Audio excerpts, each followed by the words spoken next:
Hello everyone, कैसे हो आप सब। आशा करती हूँ कि आप सब अच्छे होंगे। Welcome back my channel Shagun Sharma vlogs. और यहाँ पर होने लग रहा है माता का जागरण। मैंने पहली बार ही माता का जागरण सुना, क्योंकि पूरी रात होता है। खाटू श्याम के तो मैं बहुत बार सुन चुकी, क्योंकि यहाँ पर हर साल ही एक पता नहीं कितने जागरण होते हैं खाटू श्याम के।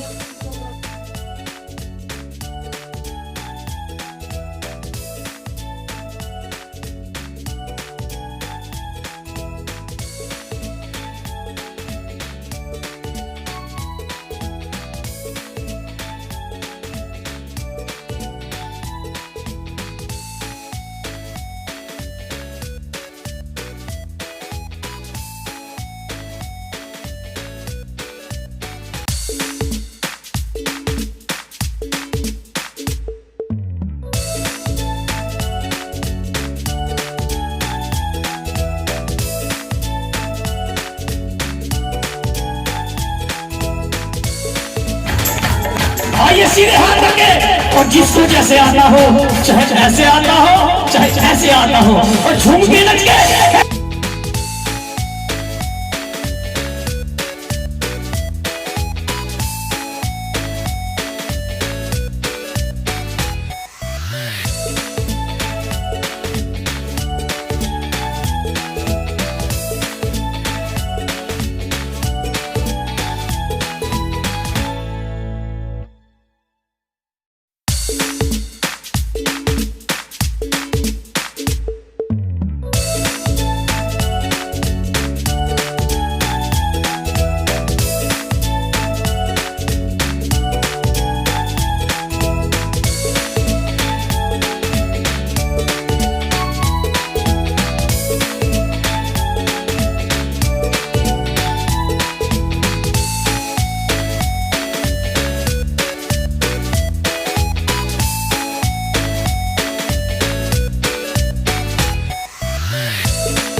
कि मैं जागरण में कहाँ पर गई, मतलब मुझे नहीं पता था कि जागरण हो रहा है। मैं 2-3 हफ्ते से ना अपने घर पर जाने के लिए सोच रही थी, लेकिन जा नहीं पा रही थी, क्योंकि अभी देव की ना ऐसे ही हर शनिवार की छुट्टी हो रही है। इसके स्कूल में एनुअल डे की तैयारी हो रही है, तो छुट्टियाँ पड़ रही है। तो मैं सोच भी रही थी हर बार कि मैं शनिवार को घर जाऊंगी और इतवार को रह के सोमवार को आ जाऊंगी, फिर इसकी एक ही छुट्टी होगी।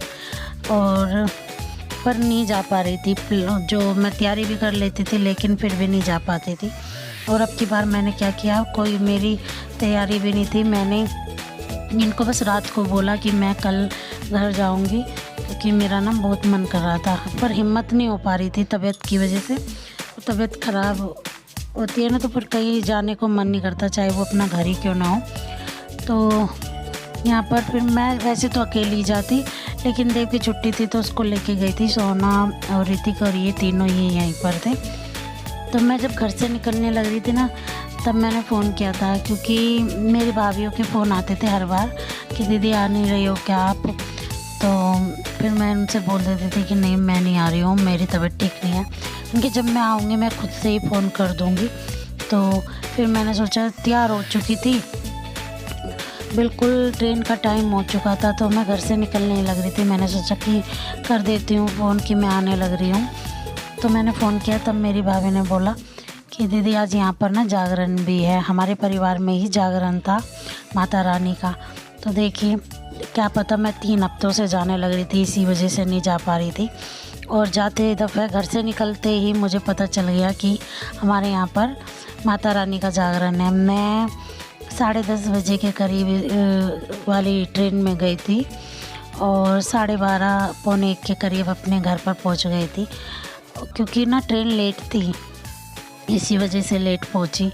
और सर्दी की वजह से अब ना ट्रेन का टाइम जिस टाइम का होता है उससे थोड़ा आगे ही आती है, पहले नहीं आती। मैं सोच रही थी शायद निकल जाएगी, लेकिन फिर भी मुझे आध पौन घंटा ना स्टेशन पे खड़ा होना पड़ा। और यहाँ पर ना पहले तो मैंने सोचा था कि मैं 1-2 घंटे ही बैठ के आ जाऊँगी। मैंने पहले वैसे माता रानी का कभी सुना भी नहीं, क्योंकि हमारे यहाँ पर होता नहीं है। यहाँ पर खाटू श्याम का ही होता है, क्योंकि माता रानी का ना पूरी रात का होता है। सुबह को तारा रानी की कथा होती है। तारा रानी की कथा इसलिए होती है कि इसका फल ना जब भी मिलता है करने वाले को और सुनने वाले को, जब तारा रानी की कथा होती है। तो इसीलिए यहाँ पर तो इसलिए नहीं कराते, क्योंकि रात के 12 बजे के बाद ना साउंड अलाउ नहीं होता है। तो अब यहाँ पर माता के जागरण तो बंद ही हो गए। खाटू श्याम के होते हैं, काफ़ी होते हैं, वो 12-12:30 बजे तक का परमिशन लेकर हो जाते हैं, लेकिन माता रानी का नहीं होता। और मेरे एक बार ना जब मैं बहुत छोटी थी तब मामा के यहाँ पर हुआ था, तब भी मैंने नहीं सुना था। तब तो मैंने सुनना तो छोड़ो, हम तो पूरी रात सोए थे। हमें इतना कुछ वो भी नहीं था कि हाँ जागरण है तो चलो सुनना है। और यहाँ पर ना मैं 2 घंटे के लिए बोल के गई थी कि बस 2 घंटे से ज़्यादा नहीं मेरे पे बैठा जाएगा, मैं 2 घंटे के लिए ही जाऊंगी और सुबह को तारा रानी की कथा सुनने के लिए चली जाऊंगी। लेकिन फिर ऐसा मन लगा कि उठ ही नहीं पाई और पूरा जागरण सुना, पर सुबह होते होते ही ना हालत ख़राब हो गई।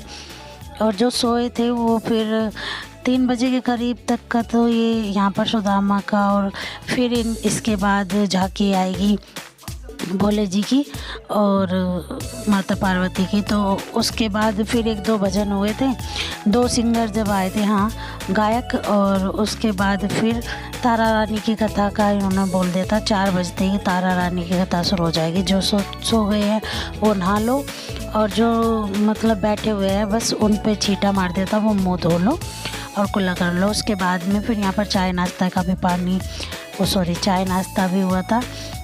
और उसके बाद से मैंने जैसे ही चाय और वो किया ना नाश्ता, उसके बाद से मेरी तबीयत ख़राब होने लगी थी। बस फिर तो मुझे ये हो रहा था कब तारा रानी की कथा हो और मैं घर जाऊं।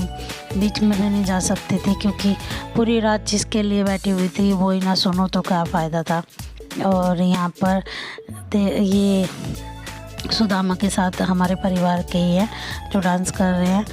और चलिए अब मैं आपको ना जो इसका ओरिजिनल साउंड है, यहाँ पर मैं इसीलिए नहीं साउंड लगा रही हूँ, ये इसकी ओरिजिनल आवाज़ मैंने इसकी जागरण की डाल दी थी, भजन वगैरह की। जो भजन मुझे लग रहा था कि इस पर कॉपीराइट नहीं आएगा, लेकिन फिर भी ना कॉपीराइट आ गया, पता नहीं क्यों। तो मुझे फिर इसको डिलीट करना पड़ा जो मैंने अपलोड कर दी थी, और दोबारा से फिर मेरे को मेहनत करनी पड़ी। और अभी यहाँ पर काफ़ी लोग ना सोने चले गए थे। बस अब मैं इसकी ओरिजिनल जो है वो तो नहीं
दुखी मन से माँ के सामने अपने घुटने रखता था कि माँ, मैं तुम्हारी इतनी सेवा करता हूँ, इतनी पूजा करता हूँ, लेकिन तुमने मुझ पे आज तक ऐसी कृपा नहीं की।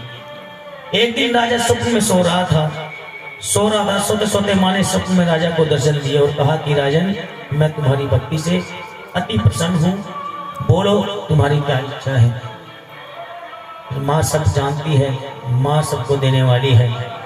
माँ समझ गई थी। माँ ने कहा कि राजन, मैं तुम्हारे मन की बात समझ गई, तुम्हारे यहाँ पे एक कन्या नहीं 2 कन्याएं जन्म लेगी, मैं तुम्हें वरदान देती हूँ। क्या तो सच्चे दरबार की शेरों वाली मैया की।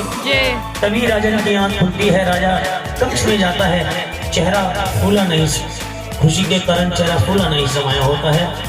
राजा रानी के समक्ष जाके कहता है कि रानी, मुझे दर्शन दे गई माँ, मुझे दर्शन दे गई माँ, कल रात सोते सोते, कल रात सोते सोते